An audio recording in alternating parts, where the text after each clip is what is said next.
All right, so this is SmartCards. So this app, this is just the home screen of the app, and then over here we have the Pi, and then just kind of like the LED display, and also the toggle clear mode button. And then over here we are just some of the cards or the actual like physical displays, where this part is the identification circuit, and this is the actual display. So starting up, we want to hit connect to basically just connect the phone to the Pi. It said it succeeded. So if we hit edit deck, you can see it. We already added a couple cards into here. We were just kind of adding everything in the suit hearts. So if I go to add a new, I'm going to go ahead and add the rest of that suit. Yeah, and I can keep talking while Jared goes and does that. So as you see, all he had to do is press the add card button, and then it would present him with a field to basically enter, where you can enter the card's name and then select an image from his camera gallery. And then basically, once you build up the card, then you can just add it to the deck. Because lots of playing card games will have a large selection of cards on them. We wanted this interface to be relatively quick and fast to get through. So so basically once you have all the images on your phone, it's a pretty painless process just to go and add each of the cards. As you see, they get all added in at the bottom. So as you can notice, the Jack is slightly out of order, which Jared can just rearrange. And then also, if you notice, he uploaded the Jack of Spades instead of the Jack of Hearts. So you can just tap on the card to then edit the selection just to be to correct what it's supposed to be. And then once you're happy with that, you can then complete, which will then give it a moment and upload every card that you just added to the Raspberry Pi. So we have it inside of the other Pi storage. So now from here, you can click play, which will then start the actual game.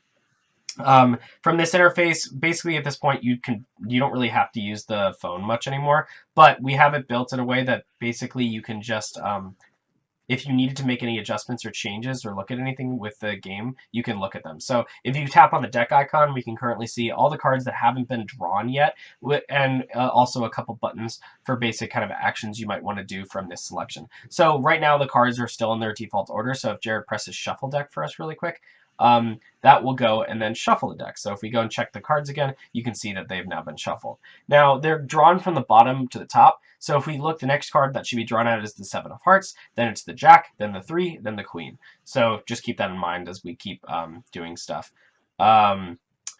So as Jared knows, he's going to plug that in. Basically, the way we would do this when we had the original design was that when you slotted the deck card into the dock, it would do it all at once and basically make all the connections. Currently, we have to attach the display first with just like the displays cable, and then when we attach the logic circuit, that will then trigger and cause the card to flash. So as you can see, the 7 of Hearts flashed to the screen.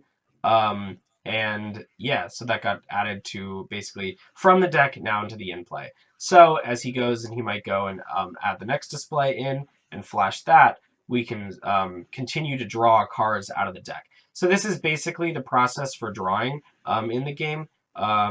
You would basically take currently unused displays and then flashing new cards to them. They don't necessarily need to be blank the same way these cards that he's currently flashing are blank. They will currently override any image on the display and then add whatever was currently added to that card in memory into the discard list. So we keep track of basically everything the player is doing. So as you see, we draw on the 7, the Jack, and the 3. Now, so Jared, if you want to, once you're done disconnecting that, if you want to check the in-play list for us to show that those cards have been drawn, and then also the deck to make sure they're empty. Yeah, so if you go to the bottom, you can see those cards are no longer listed there. But if you check the in-play list, we can see those cards in their appropriate card selections. So here you can see that there are no card slots, and that's because every physical card has like a single image that can be flashed to it. We don't reorder them. So in this case, these cards, the ones that we flash to, are card number 2, 3, and 5. So if Jared goes and then... are you flashing a new card to, what are you doing? Yeah, so if I'm going to go ahead and flash the Queen, which is the next card in the deck, as you saw earlier. So. Oh, right, yeah. So if he flashes the Queen to Jack's face, then it will override that, and we will now see the Queen on that card. But if you now check the discard list, we will hopefully see that the Jack has been added properly. Also, yeah, we'll notice you see that Chakapy notification that appeared. We have we're using an unlicensed version of Chakapy, so that requires us to basically cancel out the application. Did we get screwed? We're fine. Yeah, so that just basically requires us to restart things really quick. That restarts the whole game, doesn't it? No. Or, oh, okay, yeah, sorry. Yeah, so even if the application does get terminated, we keep the state of everything because the Pi actually manages most of that. So yeah, so the game is still currently fine. So yeah, do you want to check the discard one more time just to pick up where we left off? Yeah, so we have the Jack of Hearts in there, but say we wanted to add that card to that last little display, he can click that card in the middle. It says draw card next, which will then add it to the top of the deck. So yeah, so you can see now it's going to be drawn next. So now if he takes that last display and attaches it and flashes it, we will get that Jack of Hearts back. Um, and that's kind of the main idea here is that with those buttons and those menus is that the whole game you really should be able to do everything without ever going into the app to change anything. The whole point of that is just in case there is a user error or some sort of hiccup, if you needed to just quickly reorganize the structure of your game, you have the options that we would give the user to basically do all that. And as you can see, we flashed the Jack of Hearts. And yeah, so that basically is how most of the games would work for manipulation. We can go back and show also if you wanted to finish your game, you could go into clear thing. Or are we restarting first or re-clearing? Oh yeah, we do Yeah, that. so let's start and showing how we can clear cards. So even if you're done with the cards, they will always display what was previously flashed to them. This doesn't really affect us because every time you flash a new card, it'll override what was previously there. But in just the case you wanted to just remove the image and show nothing, the dock itself has a clear mode. So if you toggle that button, you can see that LED, that second one lit up.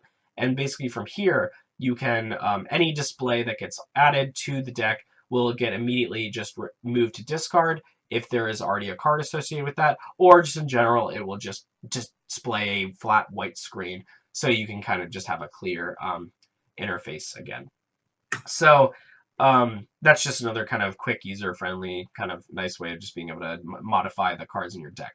And as you can see, those cards were added to the discard. Yeah, Jared, if you wanted to restart the game really quick, um, and that will kind of reset everything, put everything back into the deck to start a new game. Um, but let's go and actually go and exit the game really quick, and let's just add another card just to show that we can add basically, as long as you have an image of this card, yeah, as Jared just shows, you can remove every card in the deck. You can also add something like a magic card, basically any image, as long as it has a single face, then it can work with our system. So yeah, if you go and add any kind of cards that you can think of, any game will really should be compatible with our system, and it's basically just a matter of how what kind of games you can come up with.